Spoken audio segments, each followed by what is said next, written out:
You're expecting someone else?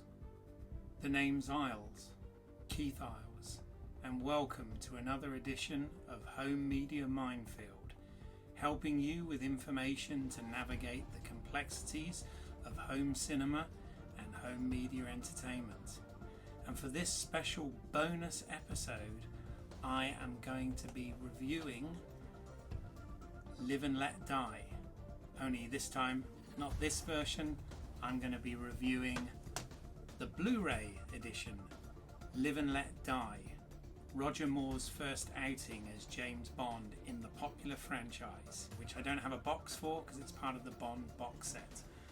This is to coincide with a live stream that I'm doing tomorrow with The Space Book by Dan Hadley, and we're going to be talking about this film, so I thought it was a good opportunity to discuss the home media release of this. Now, over the years, the James Bond franchise has had many releases on home media. Today we're looking at the 2012 Blu Ray edition that was released as part of the 50th anniversary of the franchise.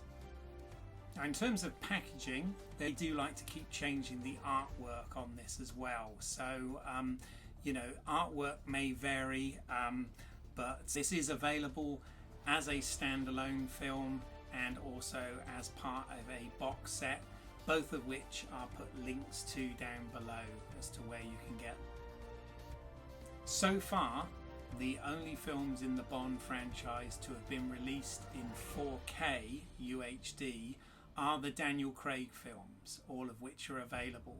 But so far, as of recording this, none of the other Bond films have since the Blu-ray release in 2012.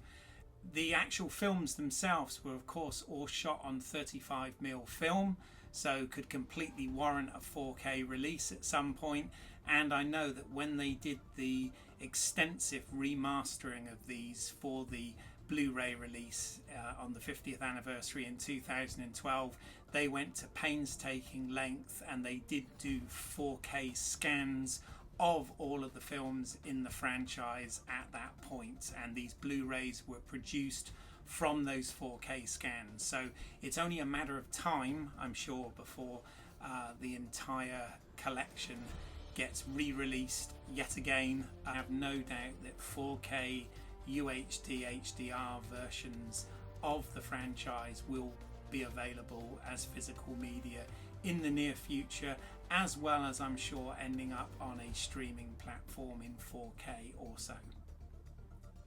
So to look at the picture quality on this, first of all, Guy Hamilton decided to go back to spherical lenses for this film and move away from the anamorphic lenses that the previous 4 Bond installments had used.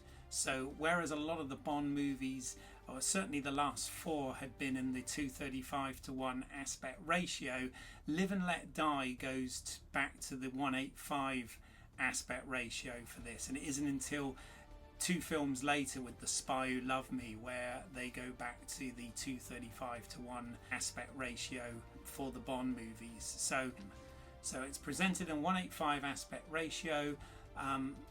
Part of the remastering meant that they went in and the picture is very sharp. I mean, you can see some grain because it was originally shot on film, but the colours are very vibrant, the image is very crisp, and in some respects it's almost too good in high def, because what you do notice are details that aren't necessarily supposed to be seen, like makeup and blood effects appear very noticeable in the high def version, because this picks out so much detail now that things beforehand that had been watched, on television or on home video or on even a DVD release weren't as noticeable to pick out. So in particular, blood on characters in this looks quite fake, and you can also tell that the snake at the beginning of the film is a rubber snake. So you do, it kind of adds to the charm in one point, but also it takes away some of the authenticity on another hand, because obviously we are seeing so much detail now with this Blu Ray high def edition, which will probably be even more prominent when they come out on 4K eventually. But in terms of the picture quality, it's very good on this. In terms of the audio on this, the original mono soundtrack is available here, but so is the 5.1 remastered soundtrack.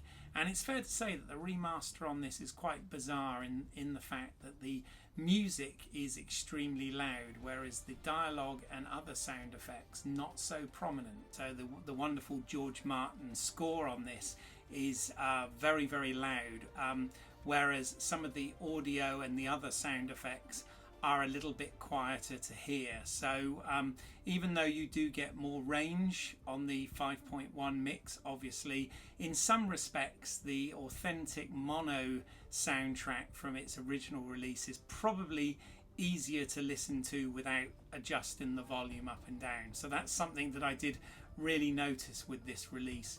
Whether that's something that they will smooth out and fix when it comes to 4K, who knows. I don't remember, the DVD did have a 5.1 release, but I don't remember the mix being quite that extreme, but that's just from recollection. So again, you've got those audio options available on this. In terms of special features, all of the features from the previous Ultimate Edition DVD have been ported across to this, although they have updated the menu system somewhat and almost made it like a little bit more complicated than it needs to be. So the special features are broken into individual areas. The first up is the declassified MI6 Vault, and what we have in here is a 1973 Bond documentary, which was considered a lost documentary for some time. This shows producers Albert R. Broccoli and Harry Schultzman talking about the selection of Roger Moore as the new James Bond and where they're planning to film this. So that's quite an interesting feature. You also get a 1964 episode of Mainly Millicent, which is a live comedy show that featured Roger Moore as James Bond a whole 9 years prior to him being officially cast as James Bond. So you do see this sketch which involves Bond and a Russian agent. It's somewhat amusing, but it's more fascinating to see a Saint era Roger Moore playing Bond in this black and white footage. So that is also ported out onto this, as is a look at the original posters and sketches for the Live and Let Die poster, which of course became very iconic in the franchise. So that is in the declassified MI6 Vault. Next up is the Mission Dossier.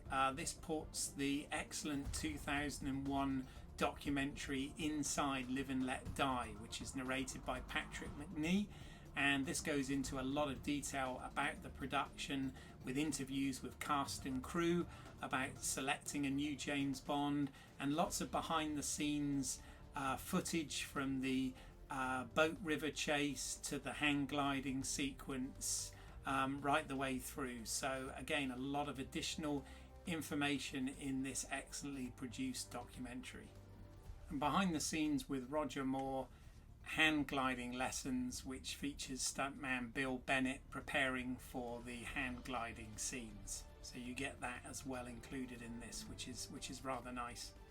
The rest is split into what they call the Ministry of Propaganda, which are trailers, TV spots and radio spots on this. So again, a lot of information included in that.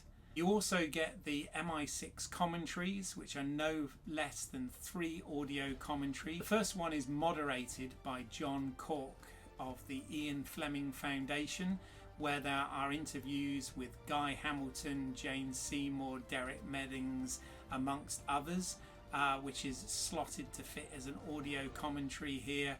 And as I said, you get quite a lot of insight into the film and into the film's production.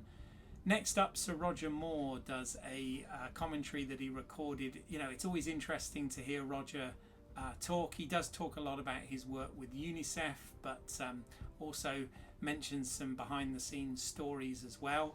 But probably the most informative of the three commentaries is screenwriter Tom Makowicz, who talks about adapting the Live and Let Die novel to fit some of the locations and the set pieces that they had in mind for this film, as well as tailoring the script to fit the strengths of Roger Moore in this role as Bond. And that rounds out essentially the Blu-ray edition of Live and Let Die. As I said, I will put links below. It is available standalone but also as part of the set, and it is a good addition to add if you're interested in Bond films. I'll also put the link below to the live stream that I'm involved in, and if you can join it live, great. If not, the link will still be useful for you to see at a later date. And if you found this interesting and helpful in any way, then please could you like, subscribe and hit the bell icon so that you don't miss any moving forward, and please do share and spread the word. It all helps. If you've got anything in particular that you'd like me to look into, please do put so in the comments below. I'd be interested to know what your favourite Bond movie is out there. I do review physical media every week, so if there's anything in particular that you'd like me to look at, please do so. I'm always looking for an excuse to look at more Bond films as well, so please do that. But in the meantime, thank you so much for joining, and I will speak to you next time as you know the name.